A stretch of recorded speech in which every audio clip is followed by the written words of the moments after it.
Hello everybody and welcome to another Media Studies lesson. If you're new here, then I do recommend you go back and watch all the previous videos as these lessons build one on top of the other. I deliver these videos as if they were a lesson in my classroom, at least as close to as I can. So you're going to need a whiteboard and a whiteboard pen, and you're going to need an exercise book. The only thing is you're going to need to pause the video to give yourself the time to complete some of the tasks and activities.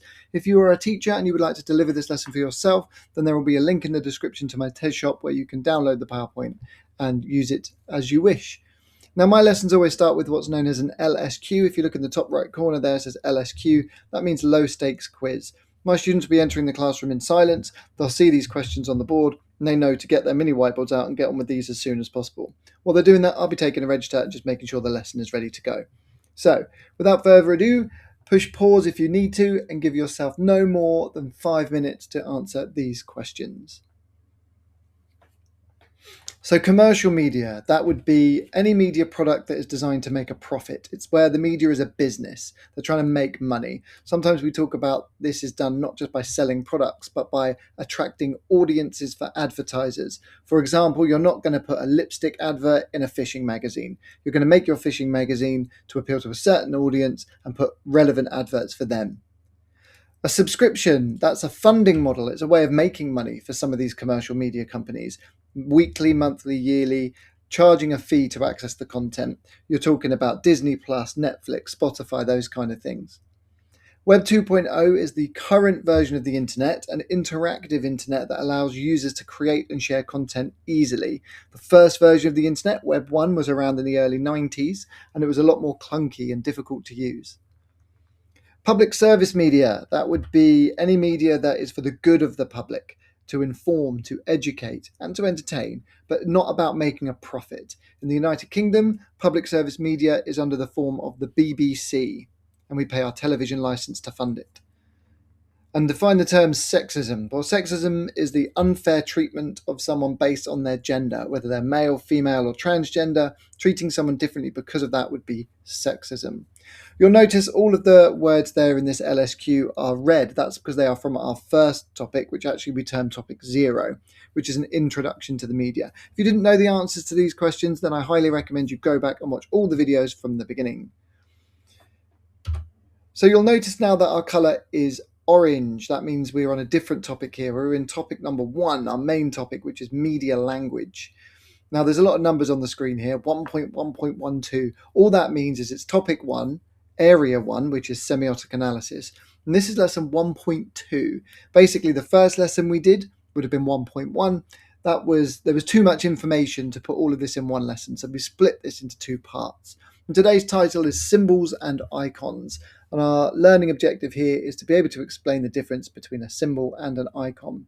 What you need to do is turn to the front of your book, do a nice new clean page, write symbols and icons and underline it, and then put today's date as well. Don't bother writing down the lesson objective, just waste time. Pause the video if you need to get your page set up for today's lesson. Now, before we move on, what I do here is something known as a prerequisite knowledge check. What that means is I need to make sure that the students sat in front of me actually know what they already need to know to access this lesson. There's no point talking about symbols and icons if you don't know what media language is, or if you don't know what a signifier is, or the word denotation and connotation, which are words we covered in our previous lesson. So, in as fewer words as possible, in your own words, without cheating and looking in your books, on your mini whiteboard, what is the topic of media language about? So you should have something like how meaning is communicated through things like camera work, color, lighting, imagery. So what is a signifier? What does signified mean? So 2 words there, signifier and signified. Can you, on your mini whiteboard, please write down what the difference is between those 2 words? So a signifier is something that makes the audience think of a particular meaning. A signifier is a thing. It's a color, an image, a font, a camera angle. It's something within that media product. And the signified is the meaning or the idea that that thing communicates. An apple would be your signifier. The signified could be apples, it could be health, it could be sin or temptation. And that brings us on to 2 more words, denotation and connotation. On your mini whiteboards, in as fewer words as possible, can you explain the difference between a denotation and a connotation? So a denotation is your direct or literal meaning. An image of a gold bar could denote a gold bar. It's literally what it is. Whereas a connotation is implied, or it's a suggested meaning. So an image of a gold bar could connote luxury or wealth or success or a VIP style life. Okay, pens down, and just imagine you're in a restaurant with your friends or family, and suddenly you need a wee. So you run down the corridor and you see this in front of you. Now, when I say go, on your mini whiteboards, I want you to write down which door is for the boys and which door is for the girls. 5 seconds. Go. Now, I imagine what you've put is the left-hand door, as I'm looking at the screen, is for the boys and the right-hand door is for the girls. But how did you know that? Well, it's because we have this image on there. We have this signifier. It's a black splodge that looks a bit like a male and a black splodge that looks a little bit like a female, with the triangle being more like a dress. Now, we're not getting into gender specifics today. Later on in another topic, we will be covering gender and all of that wonderful discussion to have. But here we have two things that look a little bit like what they're trying to signify. The signifier looks like the signified. So just how we'd use an apple, an image of an apple, to signify apples, we would say here, these signifiers look like the thing they're trying to signify. But that's not always how we communicate. So again, roll that back. You're in your restaurant, you're with your friends, you're with your family, and then all of a sudden you need a wee. So you run down the corridor and you see this. Now again, which door is for the boys and which door is for the girls? So I imagine you've put the blue door would be for boys and the pink door would be for girls. But why? These signifiers here are just blocks of colour. But blue doesn't look like boys, pink doesn't look like girls. So these signifiers are working in a different way. All of the signifiers we have here are communicating that this is the boys' toilet or the girls' toilets, but they're working in very different ways. The one on the left here, the black splodges and outlines that look a little bit like the thing they're trying to signify, but the colour blocks don't look like what they're trying to signify. So what's the relationship there between the signifier and the signified?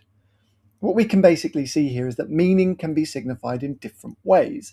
There's the literal meaning, where the signifier looks like the thing it's trying to signify. And then there's the suggested meaning, where it's just made up. We just decided as a society that blue would mean boys and pink would mean girls. We could have chosen red, purple, we could have chosen green, we could have chosen any colour. But society has decided that that's what that's going to mean, rather than it being built into the signifier. So when a signifier uses denotation, it's called an icon. So an icon is the type of signifier.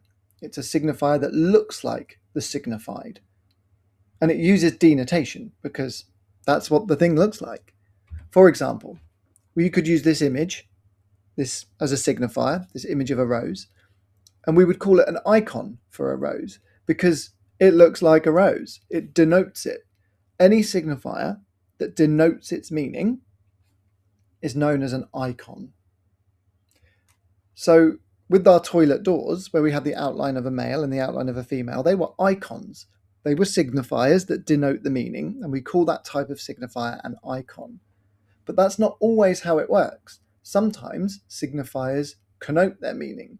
Sometimes signifiers are symbols, which is a signifier with no direct link to what it signifies.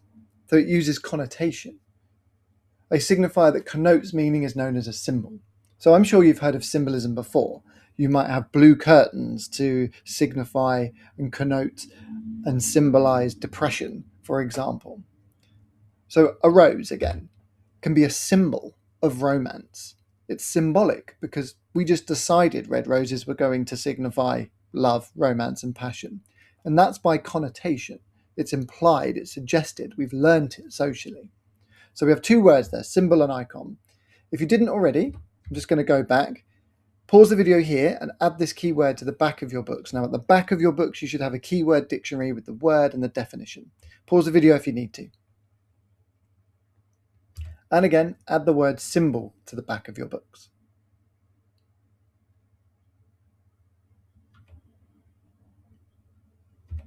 So I'm pretty sure that many of you actually communicate with each other using symbols. So this on the screen, for example, doesn't mean literal fire. I'm not saying that my house burned down. I'm actually saying my day was really good. It's a positive thing. But I'm using that fire emoji as a symbol to connote something, to signify what I mean. My 70-year-old father probably wouldn't get that. He's not down with the kids. He doesn't understand these kind of ways of communicating via text messages and using emojis. It's something we learn. My 8-year-old daughter would use that and get that immediately because she's learned it from her friends at school. So again, symbols are connotations. They're signifiers that act by a connotation. So I'm going to show you 6 different signifiers. We're going to have, and I'm going to tell you what the signified is as well. So we have the American flag here, and that's signifying American pride, patriotism. We can use the colour blue as a signifier, and the signified would be boys or men. We're going to use the poop emoji, and that's going to signify that something's bad, something's rubbish. You could have a 4-leaf clover, and that signifies luck, well, good luck. The red apple with a bite taken out of it, and we're going to use that to signify sin or temptation. And lastly, we've got a man wearing glasses in front of a chalkboard, and that signifies intelligence. So these signifiers are all creating meaning. Your job, in a minute, when I say go, would be to turn and talk to your partner. Now, if you're on your own, you have to do this in your own head. But what I want you to do on your mini whiteboard is think about which ones of these are symbols and which ones of these may be icons. Now, just to reiterate, a symbol is a signifier that communicates via connotation, and an icon is a signifier that communicates via denotation. So with these signifiers and what we're saying they mean, which ones are symbols and which ones are icons? You could label these 1 to 6 on your mini whiteboards, and I would give you about a minute for this. I don't think it'll take too long. So pause the video if you need to and jot down are these symbols or icons.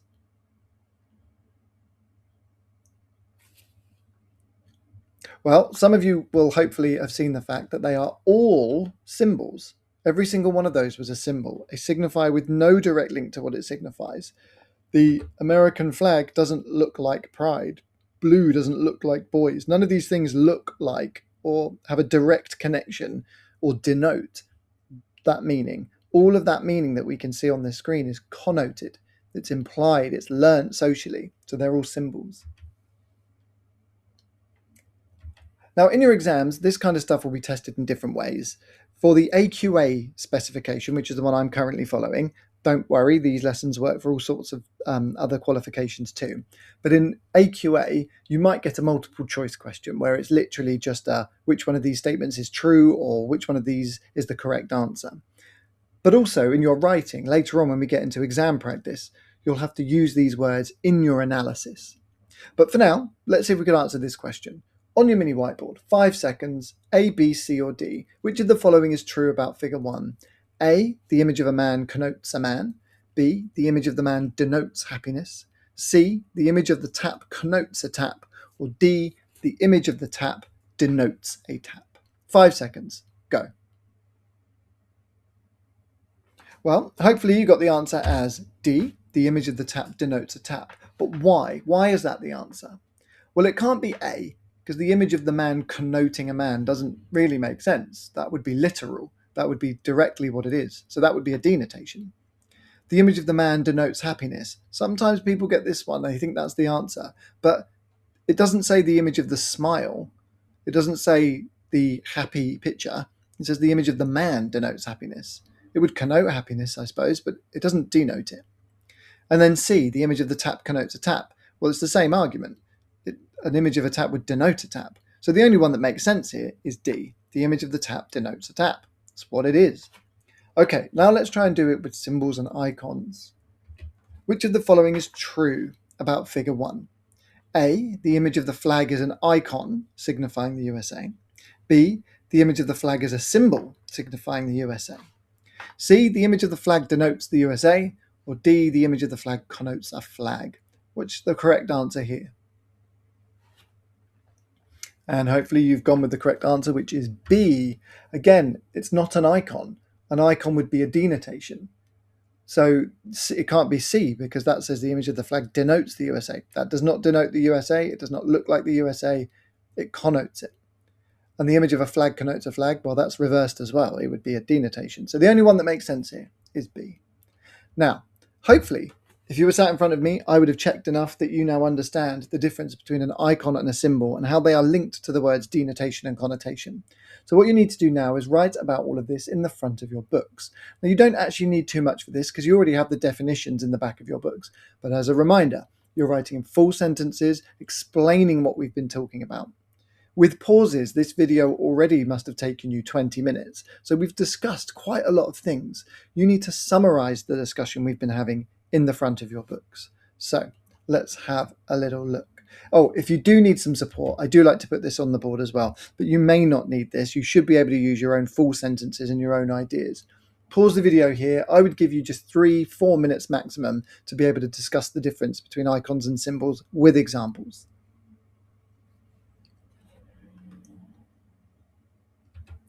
Okay, now again, my students like to write down definitions before we really get into discussing them. So pause the video here and add this keyword to the back of your books. Okie dokie. So semiotic analysis is studying how meaning is created. We've already looked at what this is, because we've already spoken about denotation and connotation, signifying symbols and icons. When you use those words to talk about what a media product means or communicates, that is a semiotic analysis. I'm sure you've heard the word analysis before in other subjects. In English, for example, you analyze a poem or a play. Well, this is the same thing, but it's just called semiotics. Now, I put this word in here because sometimes this comes up on the exam and it throws people off. But all you're doing with a semiotic analysis is thinking about, writing about what meaning the products are creating. And to start that, you're going to need to use, is it a denotation or a connotation? So is it an icon or a symbol? And you want to use the word signify and signifier and signified.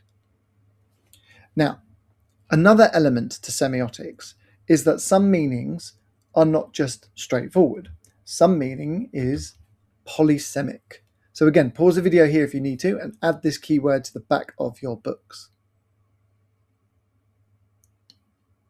Now, polysemic means having multiple meanings. Well, we already know our rose means two things. It has a denotation and it has a connotation. The denotation is the flower, the rose, what it is. And the connotation could be something like love and romance. So there you could straight away argue that a red rose could be polysemic. However, what polysemic really means is that it could have more than one connotation. There's only one denotation of that. There's what it is. So as an icon, it's just a red rose. However, as a symbol, as connotation, it can symbolize many different things. It can connote love and romance. It could connote death. We use them for funerals, red roses. The corpse bride is always at Halloween holding those red roses, probably because red looks a little bit like blood. It could also be beauty, or really like the fragility of beauty, the fact that beauty fades over time. You've got that imagery in Beauty and the Beast there. So we've learnt those connotations over time, either socially or through media products or through literature. So some signifiers will have multiple connotations, and we call that polysemic. Now, when you're writing about this in your answers, you're going to want to explore the different connotations people could take from the signifiers. You don't need to talk about more things. You need to talk in more depth about the thing you're already talking about. So polysemic is a great way to do that. Okay, something we haven't done in a while is a true, false, or possibly. Now, in my classroom, we would take these one at a time and we do them as turn and talks. You would talk to the person next to you, decide if you think it's true, false, mostly true, somewhat false, and you discuss why you think that. Then I would have you write your answers on your mini whiteboard, we'd show them up, and then I would ask one or two of you to communicate back to me and to talk about what your thoughts were, to make sure we all arrive at the same answers. Can't really do that on a video, but what you can do on your mini whiteboard is write down T, F, or P, and you can think about why you think that. So let's take the first statement here.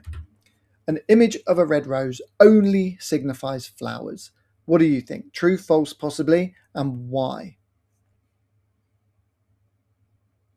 Okay, I would take feedback from the class here, and I think we would have a discussion that would generally come down on the fact that this is false. An image of a red rose has polysemic meaning. Hopefully you were thinking of that word. It can mean lots of different things, not just red roses. It would only denote red roses as an icon, but symbolically, through connotation, it could communicate many different things. Okay, next statement.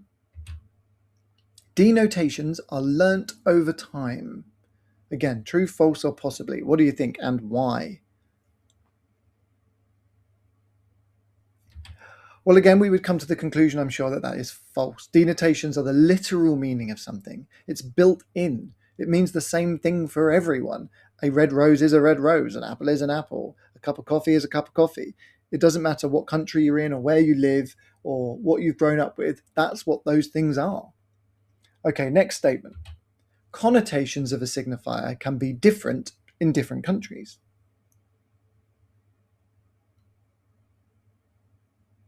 Well, we would probably come to the conclusion that that's true. Connotations are socially constructed. Symbolism is different in different countries.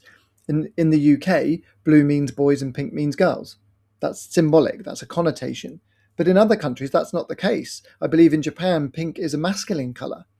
And if you go back even in the UK, if you go back 200 years or so, then blue was a girl colour. I think that was to do with the Virgin Mary being draped in a blue shawl. So connotations, symbolism changes over time, and we have in location and to do with culture and society. So it's something we need to learn. Okay, last statement then. Symbols are signifiers that use denotations. And I'm sure we would all come to the very same conclusion that that is false. Symbols are connotations. Icons use denotations. So what we've got here is a lot of words now we can use in our answers when we start writing essay questions and analytical answers to looking at media products. We've got signify and signifier and signified. We have denotation and connotation. But now we know that a signifier that uses denotation is called an icon, and a signifier that uses connotation is called a symbol. Okay, now we know those words, we have to put them into practice. I'm going to show you how to start off writing about meaning in media products. So this advert, for example, is trying to communicate a key message. The idea is that this is a luxury product. This is more of a sensation than just something that smells nice. So the trick is to pick 3 or 4 signifiers and explore what they might mean. Gold, for example. She's got a gold dress, her hair's gold, and she's got gold jewellery on, there's gold on the bottle, and the whole colour scheme has got this gold hue to it. So gold is a symbol of wealth and luxury. It denotes gold, the metal, but it connotes the VIP lifestyle. It makes the perfume seem exclusive, makes it seem worth the money you're going to pay for this product. So what we're doing there is we're using the right words. We're saying that something, a signifier, is a symbol. We're saying what it might denote, but we're focusing on the connotation. But we're also adding that sentence of why the advert has done that. They've done it to make the product seem better. Okay, let's pick something else then. The tropical island setting in the background, the calm sea, the mountains there. So the tropical island setting is an icon that denotes a tropical island. Straightforward, right? It is what it is. But it has polysemic meaning, because it connotes the idea of freedom and tranquility, which makes the perfume seem like more of an experience than just something that smells nice. So again, what we've done in that sentence is we've picked something as a signifier. We've explained how it works as an icon and denotation. That's showing the examiner that we understand these words. But also we're going into the fact that it's polysemic because it connotes 2 ideas, freedom and tranquility. That's polysemic, 2 things, freedom and tranquility. And that makes it seem like the perfume is something important or an experience, not just some smelly goop in a jar. And it's that last sentence that really amps up your response. The word joy, you see it there, Dior, j'adore in joy. So the word joy denotes happiness. That's what that word means. But as a connotation, the advert is connoting that her happiness comes from using the perfume. If you buy this perfume, you will be happy and filled with joy, just like this person is. Lastly, it's nice to add a little sentence to just kind of wrap up your thoughts. The entire advert is trying to signify or communicate or mean the idea that the perfume is an experience, a sensation. Now, I've put the word sensation in quote marks because I've taken that from the advert as a quote too. So all of that is a great analysis because you're using literally things from the advert. You're explaining what those things might mean, why they've been used, and you're using a vast range of media terminology there as well. Okay, in my classroom now, I would want you to do a turn and talk with the person next to you and do roughly what we've done there, but for this video games advert. Now, at this point, you wouldn't have to do it in full sentences, particularly because it would be more of a discussion and bullet pointing your thoughts on your mini whiteboard. But you could talk about so many things on here. We could talk about the flag, we could talk about the fire, we could talk about the stars, the gun, the bandage on his arm, his clothing. There's the gold writing at the bottom that says Premium Edition. You've got the 18, Peggy 18 logo there, the clouds in the sky, the lens flare. So much is going on. The words Bioshock. So, have a think on your own if you're watching this on your own and bullet point your thoughts on your mini whiteboards. What do some of these things denote? What do some of these things connote? And which ones are symbols and which ones are icons? And does anything here have any polysemic meaning, something that gives us more than one interpretation of what it could be? Okay, something I would do with my class as well would be to try and work out these missing words. So we're going to take these one at a time. On your mini whiteboard, write down these two missing words. The gun is a something of power, violence, and aggression. It's something that the game will be filled with action and excitement. What do we think those two words are? Well, hopefully you've gone with the gun is a symbol of power, violence, and aggression. It connotes that the game will be filled with action and excitement. Okay, let's try this one. The Peggy 18 logo is a which something. This game is for audiences who are 18 and over. This something that the game will contain adult content. Read the sentences, pause the video if you need to. What are these missing words? So the Peggy 18 logo is an icon because it denotes that the game is for audiences who are 18 and over. That's what that means, 18. And this connotes that the game will contain adult content. Okay, last one then. The gold colour used on the Premium Edition label is something, as it's something wealth, quality, and exclusivity. Something that this is a valuable game. So we have the gold colour used on the Premium Edition label is polysemic, as it signifies wealth, quality, and exclusivity, connoting that this is a valuable game. It's worth buying. Okay, so now it is fully over to you. I would give you 5 minutes for this, but on your own, I'd like you to write about this advert. How is it trying to communicate meaning? You could think about colour, clothing, imagery, words, lighting. Think about what the main message of the advert is. And it's not just, we want you to buy this perfume. It's saying, what will you be like if you buy the perfume? So again, I'll give you 5 minutes for this and pause the video if you need to. And this should be now in full sentences at the front of your books.